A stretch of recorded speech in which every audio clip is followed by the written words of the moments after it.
नारायणगढ सडक खण्डको start point नै यही हो बुटोल चौडा।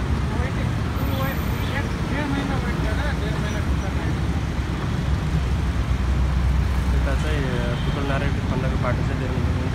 यहाँबाट पनि एक्सपान्ड भइरहेको छ र यता बुटोलको खण्ड पनि भएको छ है।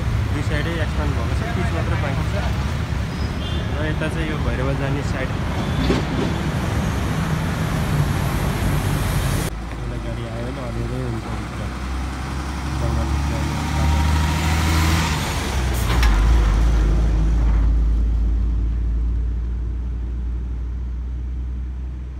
केही पनि देखिएन धुलोले।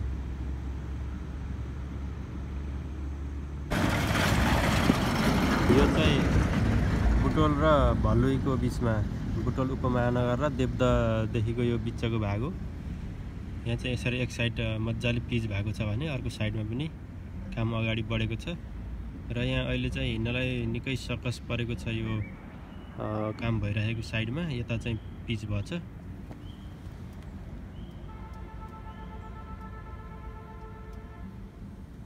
धुलोले केही पनि देखेको छैन, त्यति चाहिँ धुलो उडेको छ अहिले। यो चाहिँ भलुई नजिकै हो र चरङ्गीदेखि भलुईसम्म लगभग एक साइड चाहिँ पिच गरेर लगभग सकाइएको रहेछ। र यहाँ चाहिँ अहिले त्यही साइडमा चाहिँ काम भएको छ, पिच गर्ने काम भएको छ, देख्न सक्नुहुन्छ। अहिले चाहिँ धमाधम यत्र मेसिनहरू लगाएर चाहिँ यहाँ काम भएको छ।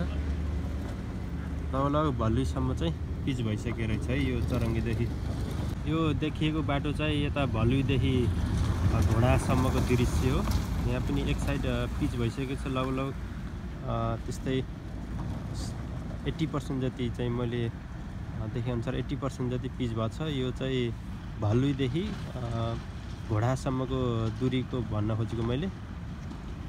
यता चाहिँ यो चाहिँ घोडा नजिकै हो। यता चाहिँ दुई साइडै पिच भएको छैन, तयार छ। एक साइड चाहिँ, एक साइडमा चाहिँ यसरी कठिन यात्रा गर्दैछन् सवारीहरू।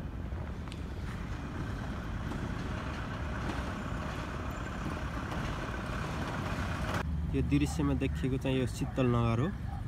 शीतलनगरमा चाहिँ एक साइड सुन्दर भएको छ पिच गरेर, अर्को साइडमा चाहिँ काम चलिरहेको छ। र यता खैरेनी साइड हो, यता पनि अहिले चोकतिर धमाधम काम भएको छ, देख्न सक्नुहुन्छ। यहाँ चाहिँ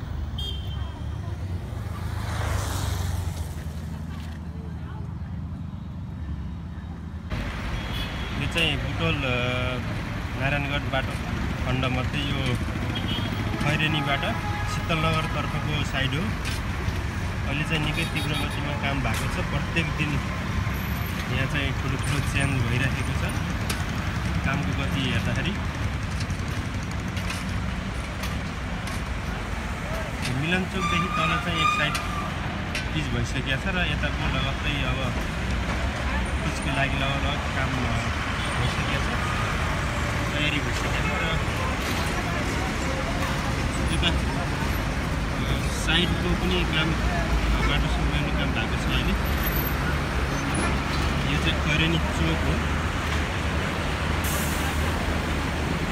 र यता ज्यामिरीबाट यता चाहिँ एकदम तीव्र चाहिँ काम भएको छ। यो देवदाको खैरेनी क्षेत्र देख्न सक्नुहुन्छ। र उता ज्यामिरीबाट उता चाहिँ दुवै साइड पिच भएर लगभग फाइनल भएको छ। मार्किङ, लेन मार्किङ मात्र बाँकी छ ज्यामिरीको सिमाना पुल भन्दा उता।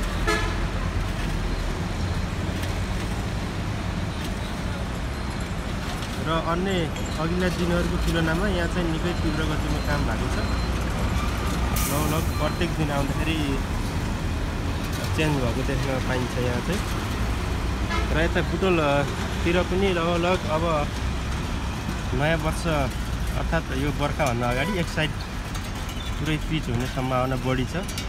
सोही अनुसार चाहिँ एकदम तीव्र गतिको काम देख्न पाइन्छ।